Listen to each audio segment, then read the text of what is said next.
Here we go. Tonight we have a super special video. It is going to be a comparison between the New Balance SC Trainer version 3 and the version 2. This is a video that I've been waiting to make, and it is finally happening. So we are going to break down all of the differences and some of the similarities that I see with these two shoes.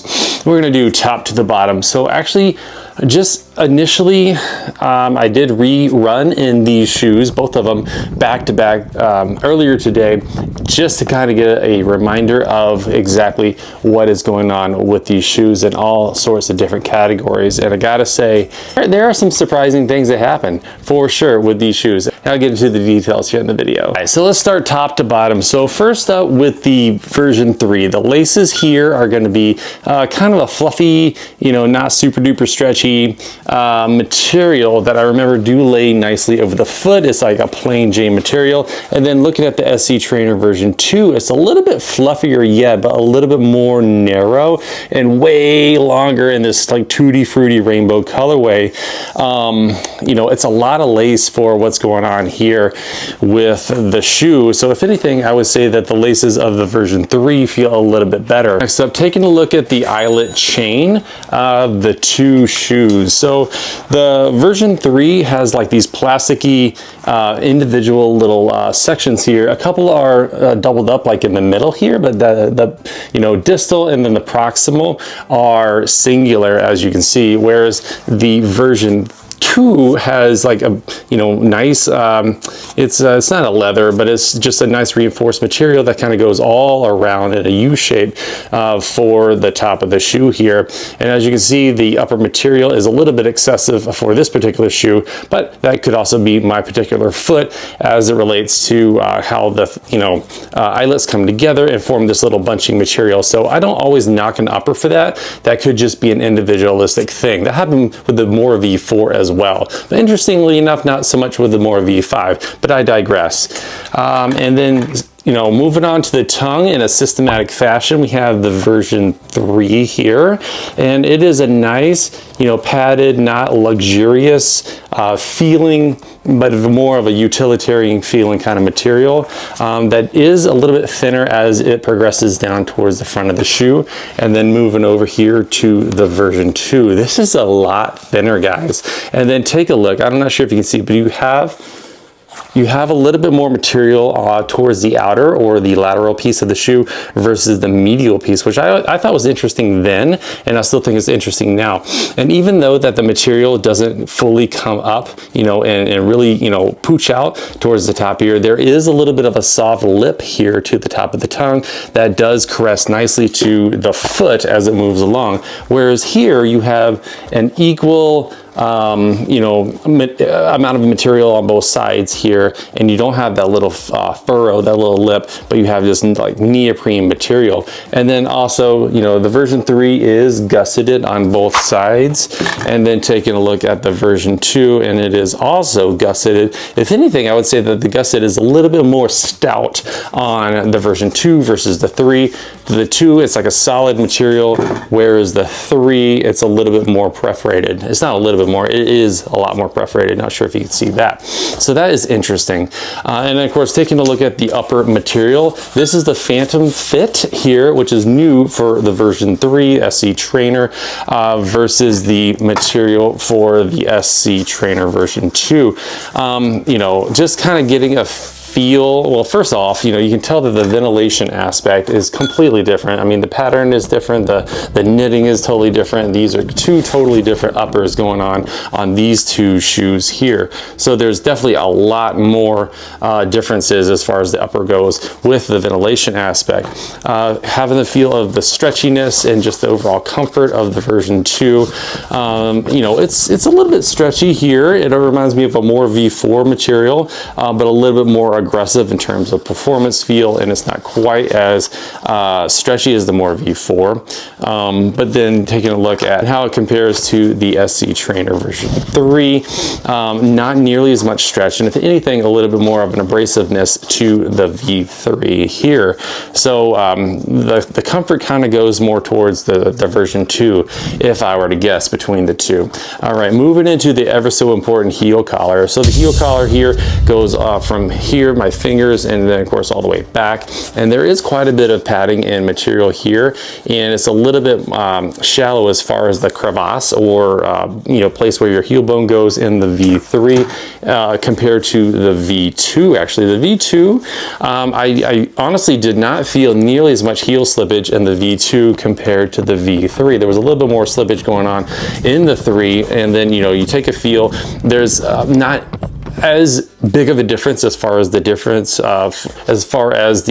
depth of the calcaneal protrusion here, but there is a little bit more material as far as capturing the top of the heel bone with this shape of the heel, a lot more rounded on the 3 versus the 2, which is a bit more tapered. And then also you've got this elf ear deal going on the 2 versus the 3, so quite a bit of difference in terms of the two heel sections of the SC Trainer. And then taking a look at the back there, I mean, these are two totally different shoes. They definitely did a lot of work as far as the differences between the 2 and the 3. Looking inside, as far as any inlays or other material that might affect how the lockdown occurs, there's a lot of daylight coming through the 2 versus the 3. The 3 doesn't have nearly as much daylight coming in, and there's a lot more inlay as far as material that works on the inside, that green that you can see right in here, to go from the laces towards the midsole as it wraps around the foot. I gotta say the midfoot lockdown was actually a little bit nicer on the 3 versus the 2. As far as the toe box goes, I would say that the toe boxes felt pretty equally, but if I were to guess, the version 2 has a little bit more comfort in terms of the toe box, actually. Now, comparing the insoles of the shoe, let me grab the V3. Here's the V3 and the V2. So right hand on your left side of your screen is the V2, and then over here is the V3. So perforations on each one, but in different spots. So I'm not sure if you can see, but there's perforations along here on the arch area as well as the heel, but nothing in the forefoot, whereas the version 3 has a ton of perforations in the midfoot all the way up to the forefoot. So interesting there on the 2 different inserts. Now, seeing if there is any significant difference between the 2, there is actually a lot more structure and depth and molding going on to the version 2 versus the 3, where it does have quite a bit of structure as far as the posterior of the shoe around the midfoot and around the heel, but it really just flattens out towards the front. There's nothing else going on there. Now, granted, I have run a lot more in the V2 versus the V3, so in its defense, it could just need time to change and be structured that way, but there is still some pretty obvious differences between the 2 inserts. Now, just peeking inside each of the shoes and seeing if there's any obvious differences that I can see.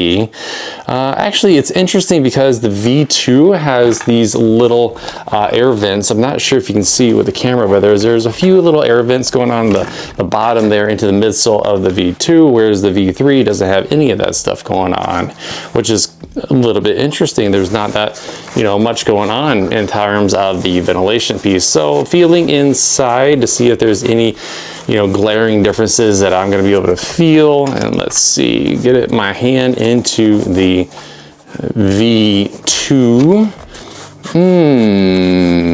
A little bit more comfort as far as the sidewalls go for the V3 versus the V2. Let me just double check that. Yeah, there's a lot more sidewall comfort going on the V3 V3 versus the V2. You can feel this, you know, fresh foam material as it relates to the sidewalls of the medial aspect of the shoe and the lateral aspect of the shoe. There's like these little foam bumpers going on where, you know, you're a little bit more on top of the midsole with the V2. So that's pretty interesting. All right, and then moving into the actual midsole, there on your screen are the two different stack heights.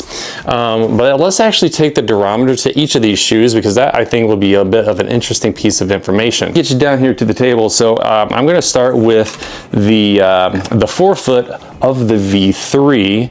And we're just right here in the forefoot, and that is 23 versus the forefoot of the V2, which is 22, so a little bit softer in the V2. The top layer of the fuel cell here is 21, where the fuel cell over here is 26, so a little bit harder.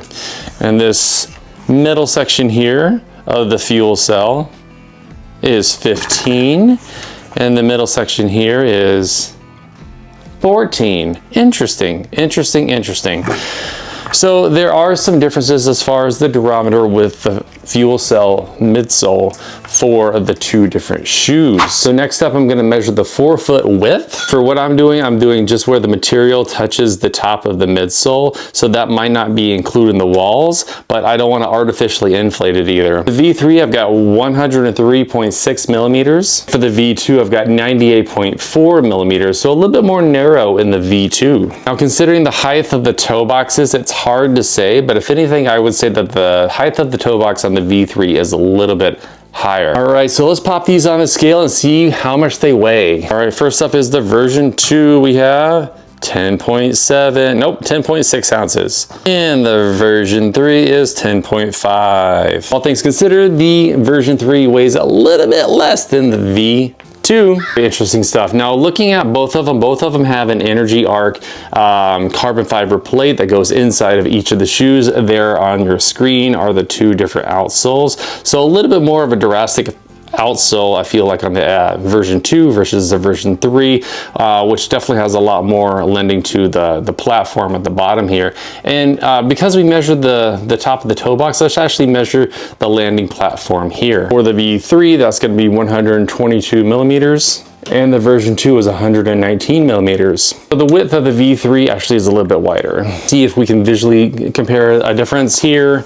Just kind of getting it on the edge. Yeah, it's a little bit over as far as the height goes, or sorry, it's a little bit over as far as the width goes by about that much. Feeling the bend of each one, I mean, that's fairly stiff, and about the same amount of stiffness for the V2. All right, so those are some of the differences, but as far as how the shoes felt, you know, I'm reminded of whenever I first put on the version 2, how much joy there was in this shoe.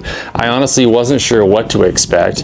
And, you know, whenever I laced up, it had this like craziness with the top of the upper. I was thinking that was going to be not great, but I remember just a lot of joy and a lot of peppiness and a lot of spring to the V2. And it was very easy to run in, and there really wasn't that big of a thing going on with it. Whereas the V3, you know, upper right hand corner, that was a video I made about this shoe, and there's just a lot more concentration I feel that needs to take place in order to maximize all of the stuff that's going on with the V3. You know, which is not a bad thing. It just, I think it takes a little bit more skill and a little bit more advancement as far as to really pull out all the good stuff out of this shoe. So as far as the midsoles and the bounce and everything, you know, there's a lot more bounce going on to the V3 than the V2, but granted, you know, the two different midsoles are two different ages, but I still think that there's a lot more squishiness and a little bit more energy return going on with the V3 versus the V2. Now, as far as that carbon springiness, it's a lot more subdued in the V3 than it is the V2. The V2, I feel like, had a little bit more pop as far as that carbon goes, as well. You know, and I mentioned it before, just the ideal landing platform and the ideal placement for your stride happens a bit more with the V2 versus the V3. So which shoe would I buy again? I actually would buy the V2 again, and I think now you can actually find it on sale where you want, and eventually this will come up on sale, and then we can compare it with the V4 as time goes on. But that's, you know, just my opinion, and you know, some of the cool comparisons, and I think that's kind of fun whenever we have two different shoes of the same line and the same family, version 2, version 3. We can compare the two down here, really get into the guts. So that is it for the comparison video of the SC Trainer version 2 versus 3. Links for both of these shoes will be down in the description. Those are affiliate links, so I'll get a little commission if you were to use those. I do kind of scope out all these different providers for the affiliate links, and I want to make sure that we have a decent variety for you. So that's what's going on with those. Anyways, if you found value in this particular video, please give me a like, please give me a thumbs up, and subscribe to follow along for more. I am a dad. I love family and coffee and running shoes, and you're going to get all that stuff on this particular channel. So thank you so much for watching, guys. Have a wonderful night, and I'll see you in the next one.